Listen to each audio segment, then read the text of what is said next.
It's a pleasure for me to be here tonight and for me to welcome and introduce our special guest, who in addition to being a Director Emeritus of the Broward Community College Foundation Board, is also a Fort Lauderdale legend in his own right.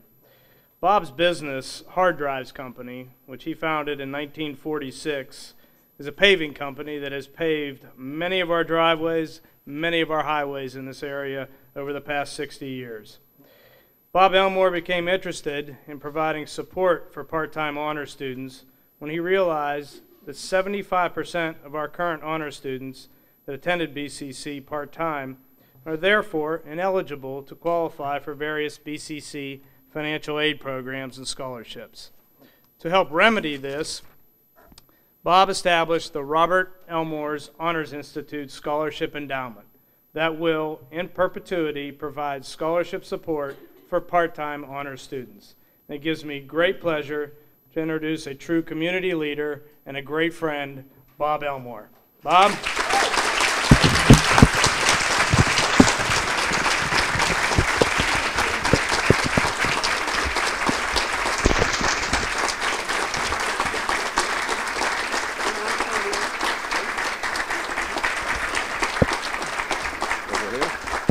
You're good.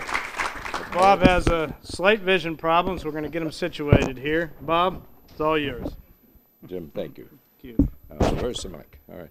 You can guess I don't see very well, but I did for many, many years.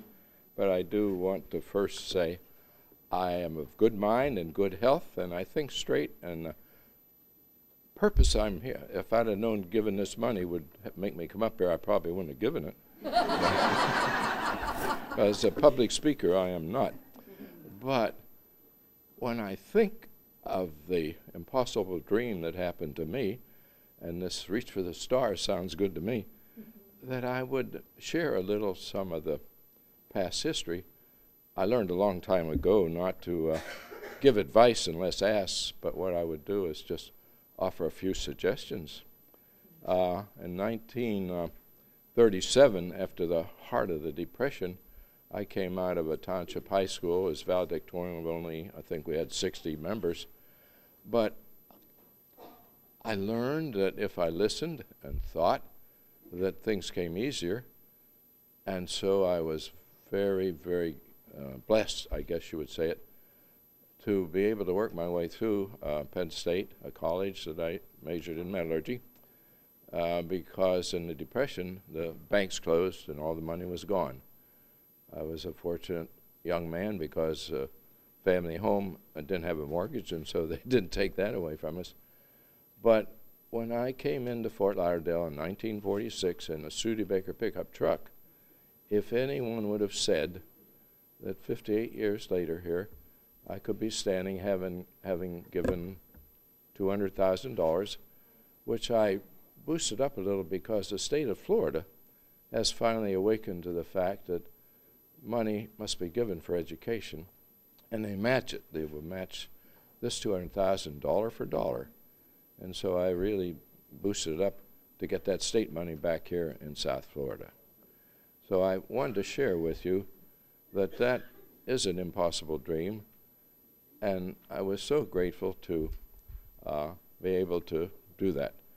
Now, most people, when you have to listen and think I was a video learner, sight learner, well, I lost vision 23 years ago through no accident. I wasn't in a fight. It was just one morning I woke up and there was a dark cloud over the seeing eye, which started a retinal detachment. And progress and research from the talented people that you are for the future of our great country will bring about sight again for me. I'm very optimistic that I will see again. The detachment occurred, and this is a bad luck deal, in the 20/20 eye instead of the lazy eye. If it happened over here on this right eye, I wouldn't have missed it, wouldn't have known. But I wanted to say, first of all, you students, you honor students, we commend you. You are the future of our great nation. Everyone's told you that. But along with that, your parents, your family, and the wonderful professors and teachers and staff at Broward Community College. I commend you all because you are building the future of a great nation. Now, to get to a couple of quick things, when you have a tough time, and you do when you go legally blind, I miss driving my car. I love cars. I miss reading, great. But you pick up other blessings, which I was thankful for. After the operation went poorly to detach the retina, I was very bitter for 1 week. You'll have that in your lives, I'm sure. Things go wrong, you tend to get a little bitter. Then you stop and count your blessings. All I'm pleading with you is count the blessings, because I could think, I could listen. I had a wonderful home, family, no mortgage, pretty lucky. So in a week it was over. I forgave the surgeon, and I thought had wronged, but he didn't do it on purpose. He needed forgiven. He didn't even know that I was upset with him, maybe. But I'll see you again someday. But that vision brings me to what I wanted to really just tell you quickly. Many years ago, I don't know how long ago, I first heard the Don Quixote and the man from La Mancha, the beautiful tune, but the words were inspiring. I heard them over and over again. Now, he had a tough time. Don Quixote had it much tougher than I ever did, so it wasn't that rough. But I want to say that when I came out of Penn State, majoring in metallurgy with a Bachelor of Science, my starting pay with U.S. Steel was $150 a month. That was the top pay at that time. Chevrolets were $650. New Cadillacs, four-door, were $1,000. But we've inflated quite a bit since then. Now, what I gave at the end of last year was over 100 times my first annual salary. If anyone had said, could you ever do that, I'd laughed and said it's an impossible dream. So I think that with the blessings of good health, I appeal to you of everything you do, keep your health. Sometimes it's not easy, and sometimes there are things beyond your control, but keep your health. And whatever you do, stay disciplined. I think one of the best blessings of my life is I made a mistake, went off to college to start smoking. I didn't get the gold watch. They couldn't have afforded it anyhow. But that's not, I just started to smoke because everyone else was. I wouldn't preach to you, but I know it's not good for your health, so I quit smoking. Tough decision, but have the discipline. And then whatever you do, think through what you're going to do in the future. Most of you select a career. I'll make this part quick. I was going to be president of U.S. Steel in my mind, and that's what I was going to do. About 2 years into it, I saw Pittsburgh was so dirty, I didn't want to live there the rest of my life. And they wouldn't move the steel plant.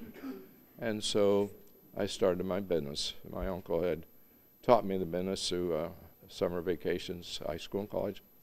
So I learned that business, and I had the good fortune to gamble to start my own business. Didn't take much money back then. I financed a roller and bought a little old used truck, and it went great. I went down the tough road. The first 2 weeks I had my business going, it rained, and I couldn't lay the asphalt. My bank account, and no place to go, no place to borrow, went down to $16. Went down here in Fort Lauderdale to $23, but in Pittsburgh it was down to $16. And you know, that next Friday, it stopped raining. And I got up, I had 3 men working for me. We got that driveway laid, and the man came out and handed me the check. So I made payroll. Now, you can be up against it tough, but if you keep the faith and feel the glass is always half full or better, it'll just go great. So I commend you all. I am pleased, I'm honored to be here.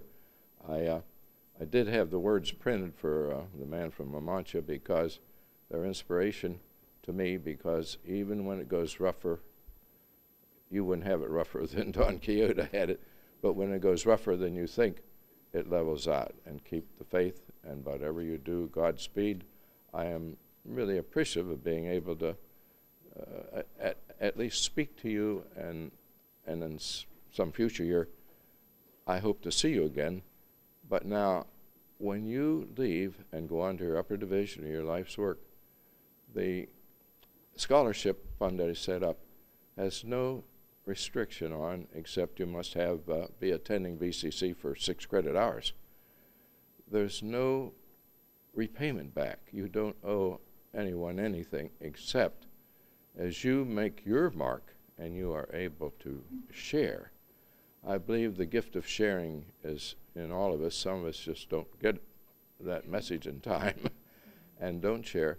But please share back with anyone in need that you can help for whatever you believe in. It might not be scholarships, but I hope it's something good and we'll move forward. So what I would ask is to share when you can, and that in my language is after your children are raised, the educational money set aside, the mortgage is paid off, you're secure in your future years, then I think you should stop and share. It does the heart good. Now, it puts a song in the heart, and that goes back to the impossible dream.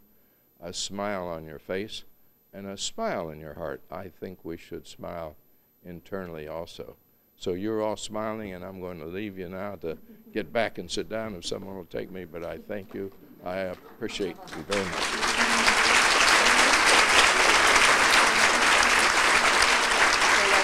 Stay right here, Bob. Stay here for a second.